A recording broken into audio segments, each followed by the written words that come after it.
Hello, I'm Taylor, and I'm 25 years old. The last few months of my life have been tumultuous, but I've finally found enough courage to come up and tell my story.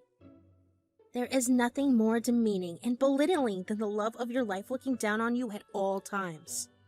Unfortunately, I was subjected to such toxic situations for almost a whole year.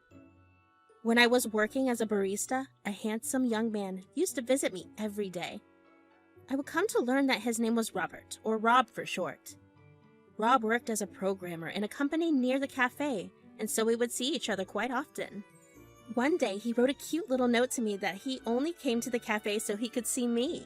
I was bemused and blushed like a little girl. Soon we talked and he asked me out. 6 months into dating, we were convinced we should get married. Now, over a year after that, I advise all women to try and get to know the person a bit longer before deciding to marry. So, where did it all start? I suppose it was the little things. Taylor! Sweetie, the coffee is rank, love. Can you make one again? Come on now, use your barista skills. You know, this is like the exact same coffee you love at the cafe, right? Anyway, what's wrong with it? I thought it was okay. It's just how you like it. It's the milk. I don't like it. Did you check the expiry date? We bought it yesterday. You were with me at the store, remember? Oh, right. Looks like someone made a big mistake. It's okay, I'll go get another carton. I'll fix it all. Fix it? I mean, the coffee tastes fine to me. I don't think we need to buy another carton just for... Trust me, you'll see the difference. I know I can be a harsh critic, but that coffee is vile. Wow, okay. Go get another one then, Gordon Ramsay. He would effortlessly pass harsh criticism unasked and unbothered. He didn't need to get another carton of the same milk, but he did because he thought I picked a bad carton. That doesn't even make an ounce of sense. But back then, my senses had been numbed by love. I forgot that everything looks pretty if you're looking through a rose-tinted glass. Instances like this one were numerous. The first one probably happened at the wedding, which made me break down into tears later on. I still remember everything was going so perfectly. Everyone was happy and drinking and dancing. As I and Rob hit the floor from our wedding dance, he whispered into my ear, "Is the dress too tight?" What? What do you mean? I mean, everyone can see your stomach being out a bit. Is it too tight? Or are you just bloated? I'm fine, Rob. And the dress is fine too. I don't know why you would ask that. Oh, I didn't mean it like that. I just wondered if you're uncomfortable is all. The wedding dinner was delicious. Even I almost ate too much. No, I'm okay. I didn't eat so much. You know I can't move around with a lot of food in me. This dance is all I need right now. Oh yes, it's all you need and all I need. We'll eat the cake later though, okay? Just a single slice. Okay. Just focus, darling. You're stepping on me. The conversation was awkward, and I was glad nobody else heard it at the time. Rob was extremely weird at the time, and I couldn't put my finger on why. The wedding was over soon, and we went home in our car. He immediately fell asleep and didn't talk to me for the rest of the night. I was tired too, but I wish he'd at least say goodnight. Either way, that was the first time he said anything like that. It all started getting worse when I finally got a better job. I always wanted to be a hairdresser, and I'd learned from professionals, but I ran out of funds midway and couldn't find space to pursue it.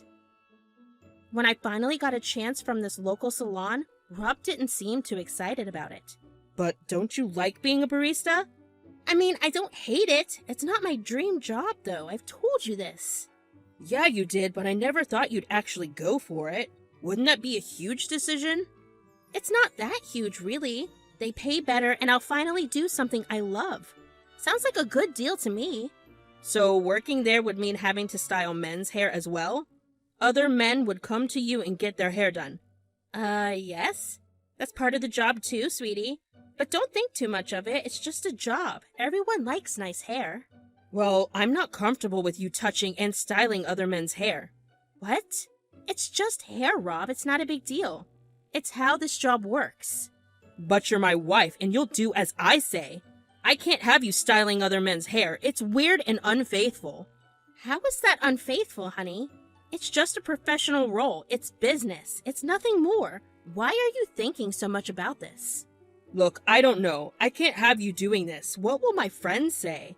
If they found out that my wife was out there styling other men's hair, it's not how this marriage thing works. Look, there's sacrifice, okay?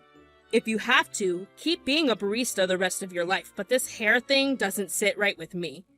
Can't you just specialize in women's hair?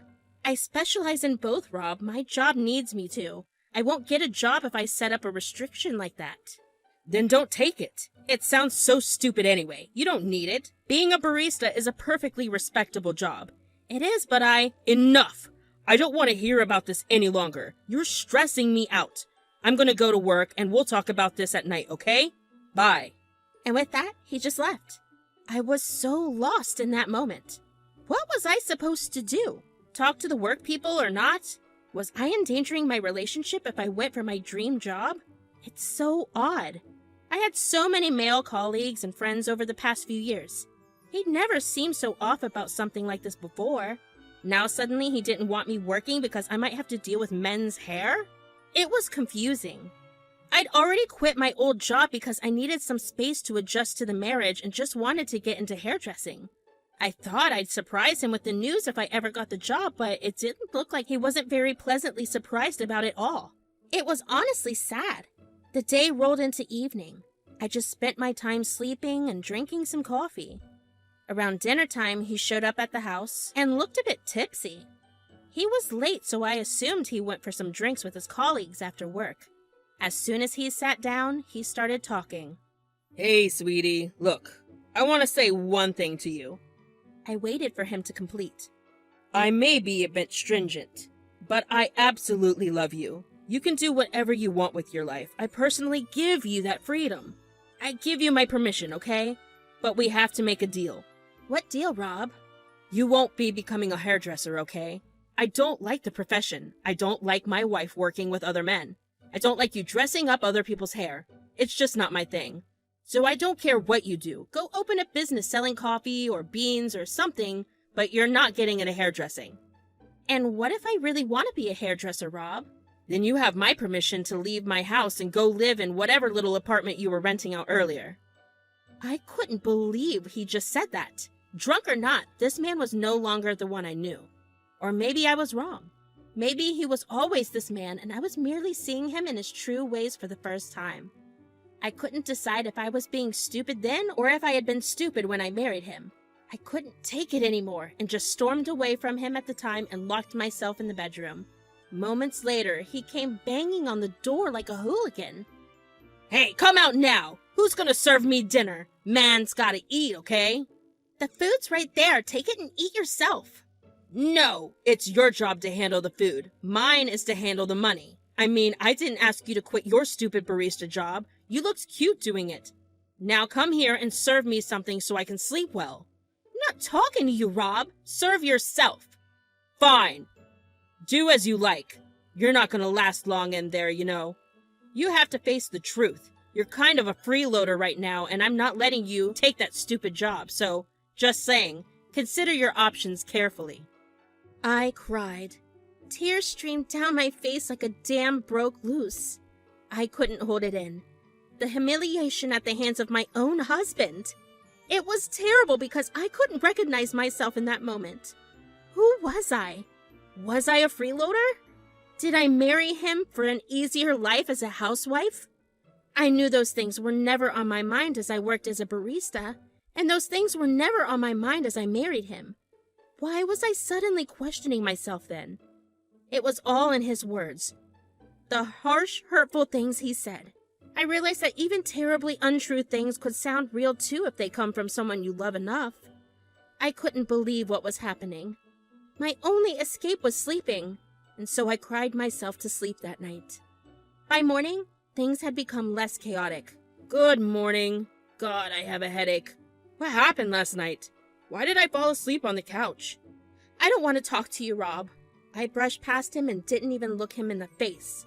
I didn't recognize the man anymore. Hey! What's with the attitude? What happened? What happened? You're seriously asking me what happened? You came back home drunk, Rob. You berated me and yelled at me. You called me horrible things. Whoa, what's with the tone? Stop yelling, my head hurts enough already. I'm sorry, okay? I had a little too much to drink, it happens to people. I wasn't myself, I don't even remember what I said. Yeah, it shows how much accountability you hold over your own head. Hey, enough, okay? I'm very accountable.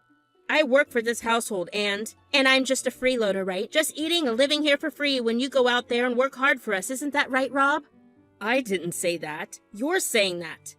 I don't think that. You're my wife. You have every right to do whatever you like. Except for work. Look, I'm in no mood to discuss this whole change in career thing again, okay? You seemed like you were in plenty of mood last night. I was drunk. How many times do I have to say that? The guys made me have a little too much. Otherwise what? Otherwise, I'd remember what I even said. I'm sure I didn't mean any of those things I said there. Please, trust me. Trust you? You've made it so difficult to trust you right now, Rob. You have no idea how impossible it feels just to trust you, in your words again. Let me be. I need some space right now. I can't say he politely obliged my request to have some space. He still tried to get up all in my face and trying to force the topic. It was so infuriating. When I wanted to talk about something, but he didn't, we just didn't talk about it. But when I wanted to have some space, suddenly the issue was of grave importance. How could this possibly function? I didn't know how to deal with any of this. I'd been in relationships before, but never had such a small issue created so much havoc in my life. All I wanted to do was work. The night that things went wrong, I knew I was going to work whether Rob liked it or not. I can't stand being called a freeloader, not again. And I was going to be a hairdresser. That much I decided for sure. That evening, Rob decided to take me out for dinner to help his chances of me talking to him again. I thought it was a bad idea to talk about my decision in public. I couldn't count on him to not start yelling, and so I waited. But things took an ugly turn regardless. Is it me, or was that waiter giving us some weird looks? What? What waiter? Our waiter. You know, the guy who took the order? I think he was looking at you a bit funny. Oh my God, Rob, relax. I don't think he was looking at me funny at all. He took the order and left. He was just doing his job. Fine, forget about it. Tell me, what do you think about this place? I handpicked it for you, you know? Had to pull some strings to get us this table. It's nice. Seems a bit fancy to me. It's not exactly my type, but I like it. It's not your type? Sweetie, any other woman would die to have some fancy dinner in a place like this. Why isn't it your type? I mean, I get it. It doesn't have the peaceful, casual vibe of your cafe, but it's still pretty cool. Since when did you start talking like that, Rob? Any other woman? Of course, it's not like the cafe is not supposed to be. I'm just not a fan of fancy places that overcharge you for a bowl of fries. Relax. I can afford it. Leave it to the man of the house. Fine, Rob. Do as you like. I could swear Rob had started using such phrases more and more often, as if I was a unit of comparison to other women or his expectations. We ate silently for a while and the bill came. He sort of lost his mind over the tip. He did not want to give our waiter any of his dime. I hope you're not expecting a big tip. Oh, I'm sorry, sir. Was there any problem with your experience? Yes. You kept looking at my wife all funny. What's going on? I'm sorry, sir. I don't know what you're talking about. I've not been looking at your wife at all. Oh, nonsense! He yelled and got off his chair. Suddenly, everyone dropped their spoons and forks and turned around to look at our table. I felt as if I was going to melt the floor out of sheer embarrassment. I've paid you for the food, and I've paid my compliments to the chef, but you don't deserve a dime from my pockets, and you don't deserve an ounce of my respect. You are just some worthless waiter, and I— Sir, excuse me. Please, you can't talk to my staff like this. Can I please know what the problem is? Oh, you're the manager? Your staff was looking at my wife all funny. Sir, ma'am, we're sorry. I'm sure there's been some sort of misunderstanding. Oh, no, it's okay. Please don't. It's okay, darling. I got this. Look, this guy needs to say he's sorry or I'm not leaving. But, sir, I didn't. Just admit that you did it and say sorry. Just do it, man. Sir, I apologize for my behavior. The poor man was nearly in tears. The crowd was not having any of Rob's drama, and I was getting scornful looks from all over the place. Every table had a set of vengeful eyes looking at us. I just wanted to get out of there. I'm sorry for the terrible experience. That's like a good boy. And as we left, the whole restaurant looked at us. The staff, the customers, everyone. I couldn't bear it. The ride home was completely silent. The whole scene at the restaurant was a complete nightmare, but one good thing had come out of it. I knew what I had to do now. As soon as we reached home, Rob collapsed on the couch and turned on the TV. I went in our room and called my mother. I told her I'd be catching a taxi to go to hers for the night, and then I started packing. Rob must have heard the commotion and came storming in. Whoa, whoa, whoa, what's going on here? Where are you supposed to go? Home? This is home. Not anymore. I can't stand it. I can't stand you. I'm leaving. What? For the waiter guy? Really? You're doing this for him? For him? You maniac! I don't know him. I'm doing this because you've lost your mind. Who does that? Everyone was looking at us. You made the guy cry. It was so embarrassing. You don't get it, do you? You have to win every argument or you're the smaller person. I can't live with someone like that. What? That makes no sense. Hey, please don't leave. I was already done packing by the time he asked me not to go. I squeezed the handle of my bag and started strolling it across the house. Rob chased me trying to convince me, but his way of convincing was different. It came from a place of anger and rejection instead of regret. Where are you going to? Who are you going to live with? Your stupid friends? That's not gonna work and you know it. I'll go wherever I want to, you little man-child. Now let me be. Taylor, you're not thinking. You need me. I need you. Please, stay. I don't need you. I'm going to my mom's and to be a hairdresser and live alone later if I have to. I'll die alone before needing you. Mark my words, he yelled as I hailed a taxi. You're gonna come running back in a week. In less than that, I know it. You're nothing without me. Remember that. The taxi driver stormed off as soon as the door closed and I began weeping. I couldn't believe what I'd just done. It was fast and impulsive, but felt like the right thing to do. My mother lived across the town, but a taxi could take me to it. I had enough cash with me to make it.